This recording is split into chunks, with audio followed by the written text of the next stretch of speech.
ladies and gentlemen, we're going to go over the defeat of the United States, and using logic and simple common sense, we're going to ask ourselves, has these bunch of bumbling fools with their pop rockets, which admittedly, if they land on you, are going to ruin your day, has America really run out of missiles, including THAAD, which is their anti-nuclear ballistic missile? Did they run out?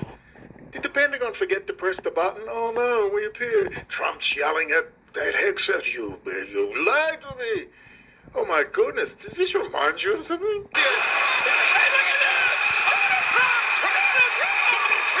What's going on over here? Does this remind you of something? Do you seriously believe the United States has run out of ammo because they, forgot to press the button on the computer?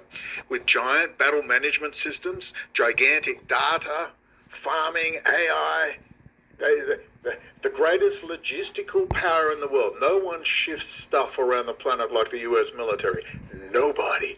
But they forgot, they ran out of missiles, they were drinking beer in the bunker, and you believe that. Just like you believe that Hamas was running around with billions of dollars worth of equipment, billions of dollars of weapons, and all their leadership are in five-star hotels in Cairo, Ankara, Turkey, and, of course, Qatar in Doha, right next door to the largest US-UK military base in the world. And you believe that.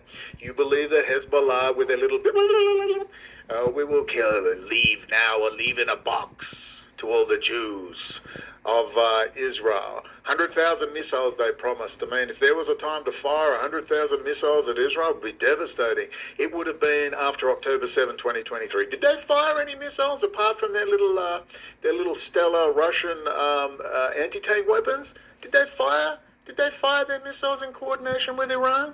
They did nothing but count their money and hide in their little bunker holes, because they are all a theatrical act. You cannot shift billions and billions and billions of dollars around the world without the help of the major banks. Oh, that would be City of London. That would be the UK, French and German and Swiss banks that were constantly caught by the United States helping Iran do what it does. And that is the battle for Eurasia, and here is the sideshow of the main game, the battle for the Middle East. The US has taken over Israel, it's building bases, and Rothschild, the generic City of London gang, brothers, sisters, cousins, the Hoofjuden of Europe want their asset back. They want the US out, and they want Russia and China to be running the show as they build what we have done 1,000 times. They've been trying to build for 150 years. This is the battle for Eurasia, the world island. He who rules East Europe rules the heartland. Who rules the heartland rules the world island. Who rules the world island rules the world. We're going to watch Iran claims U.S. acknowledges defeat in war. Trump says IRGC obliterated. Does this sound like a World Wrestling Federation match? Yes, it does. For good reason. Disaster in Iran. It's over. Candace Owens, one step away from the City of London and Lord Rothschild. And we'll give you a timeline, especially in January. January 2026 was absolutely key. This is the fight back.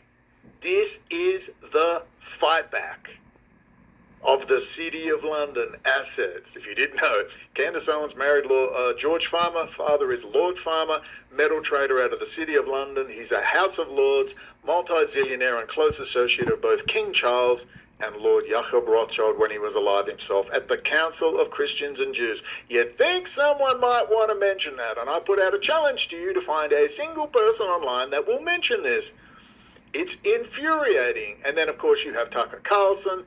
He's been funded tens of millions of dollars by Rebecca Mercer, which is the old Cambridge Analytica, which is SCL Group, that is Dynamic, the Ministry of Defense affiliated, which is by Nigel What's-His-Face. I mean, there's whole videos on this. There are literally whole videos on this. The story behind Cambridge Analytica by Business Casual. 8 years ago. Very good. They're all from Eton. They're all Lord Farmer's friends that started Cambridge Analytica.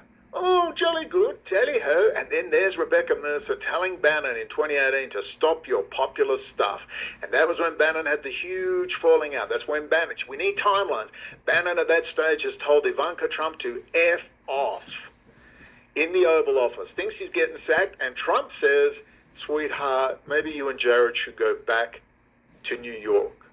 And Bannon was sitting there in Vicky Ward's book, Kushner Inc., was sitting there going, holy hell, I've survived. What's going on? Then he's in a huge shit fight. Him and Navajo, Pete Navarro, are having a huge shit fight with Gary Cohn of Goldman Sachs and Jared. They want him out. They want him gone. And that was the big fight when Kissinger says it's a war between the Jews and the non-Jews. You don't say, Heinz, in purgatory. Should have a word from him. He's an old party animal, that guy. At least he got into women in later years. He got bored of the boys. So we